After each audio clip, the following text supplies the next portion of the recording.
Toyota Fortuner Sam มือนี้ทางห้างของเขาเข้าใหม่แล้ว2 คันเนาะซ้ายมือเป็นแซม2013ขวามือเป็นแซม2014สีต่างกันเนาะแต่รุ่นเดียวกันเด้อเดี๋ยวเขาเบิ่งคันละคันเนาะเริ่มจากคันนี้เลยเนาะเป็น Fortuner Sam 2013 เกียร์ออโต้4 วินซ้ายเดิมสูตรลาวเนาะคันนี้เครื่องแต่งถือว่าดีเลยเนาะได้เลดมาเลดตาหน้าเลดสปอร์ตไลท์เนาะกระจังหน้าเป็นโครเมียม 100% อยู่แล้วเนาะมาพร้อมกับป้ายงามนะลูกค้าเด้อ2132ตัวนี้งามเลยลูกค้าเดี๋ยวเขาเบิ่งรอบคันน้ำกันเนาะไปตัวนี้เป็นปีก่อนเงินรอบคันโดยรวมเนาะสีงามเลยลูกค้าเด้อนี่ก็เป็นสีบางคือตามการใช้งานครับว่าล้อแม็กงามเนาะตัวนี้ได้มาล้อแม็กเป็นล้อแม็กรุ่นใหม่เลยลูกค้าเด้อเป็นล้อแม็กของรุ่นตัวใหม่ขนาดยางแมน265 60ขอบ18เนาะธรรมดาเบอร์เดิมเป็นขอบ17แต่ว่าตัวนี้เป็นล้อแม็กเป็น All New Fortuner เนาะเจ้าของเก่าเพิ่นเปลี่ยนมาถือว่าดีเลยได้ล้อแม็กรุ่นใหม่งามๆมาเลยเนาะอย่างงามใช้งานยาวๆด้านหลังเส้นเก่าเส้นเดิมด้านหลังกว้างใหญ่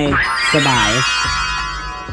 เอาเบาะลงได้บ่มีคนนั่งเอาเครื่องใส่เอาของใส่เนาะอย่างสปอร์ห้อยลุ่มเนาะตัวนี้เนาะมีบอลเก็บไว้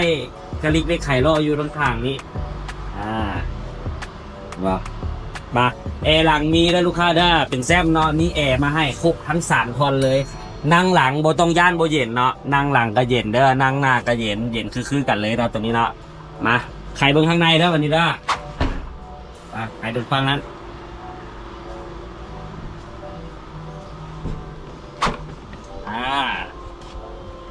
เห็นบ่โอโต้4 วินซ้ายเดิมสูตรลาวลูกค้าเห็นบ่คันนี้มาพร้อมกับจอ Android เนาะจอ Android เจ้าของเพิ่นเปลี่ยนมาให้ถือว่าดีเลยเฮาบ่ได้เสียเงินไปเปลี่ยนนะลูกค้าเนาะต่อ Wi-Fi ได้ต่อบลูทูธได้เบิ่งหนังฟังเพลงได้ถือว่าสะดวกสบายเลยตัวนี้เกียร์รถเนาะเกียร์ออโต้4 วินตัวนี้เป็น4 วินของเพิ่นนี่เบรกมือมีแอร์หลังควบคุมแอร์หลังเพิ่นก็ออกไปเลยเนาะตัวนี้เนาะเดี๋ยวเฮามาสตาร์ทเบิ่งเครื่องน้ำกันเสียงเครื่องนิ่มๆกิโลเมตรคันนี้แลนแสนกว่านะลูกค้าเนาะเอาเข้ามาใกล้ๆเดี๋ยวให้เบิ่งเดี๋ยวให้ลูกค้าเบิ่งนำตัวนี้130,000 กว่ากิโลได้ลูกค้าเด้อ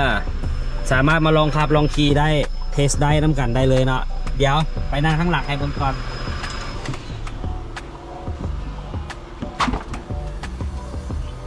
ข้างหลังนั่ง3สบายนั่ง4ได้เนาะนี่สะดวกสบายเลยอันนี้มันเบาะมันตั้งเอ็นซื้ออยู่แต่เฮาปรับเอ็นได้เนาะอันนี้แอร์หลังเนาะตัวนี้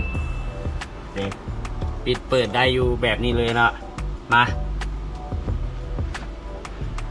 คือว่ารีวิวโดยรวมนะทุกท่านเนาะแต่ว่าสำหรับท่านไหนที่อยากเข้ามาเบิ่งรถตัวจริงอยากเข้ามาลองรถตัวจริงแมนเข้ามาเบิ่งน้ำเฮาได้เนาะรถเฮาจอดอยู่บ้านหนองพญาต่อหน้าวัฒนาต่อหน้ามินิพิกซีใกล้ๆกับพงหมอเมลเด็กและลูกค้าเด้อสำหรับท่านใดสนใจเนาะเข้ามาลองเบิ่งน้ำเฮาได้เลยเนาะได้ป่ะมาลองครับลองขี่ได้เบิดทุกอย่างเนาะก่อนซื้อน้ำเฮาเนาะเฮามีเปลี่ยนน้ำมันเครื่องเปลี่ยนหมวกของโอนซื้อเปลี่ยนซื้อให้เนาะประกันภัยเทคนิคค่าทางเข้าใส่ไม้ให้ครบเบิดเด้อลูกค้าเด้อไปสำหรับท่านใดสนใจเนาะติดต่อสอบถามกันเข้ามาเดี๋ยวเขาแปะข้อมูลการติดต่อไว้ให้ได้ลูกค้าเด้อโอเค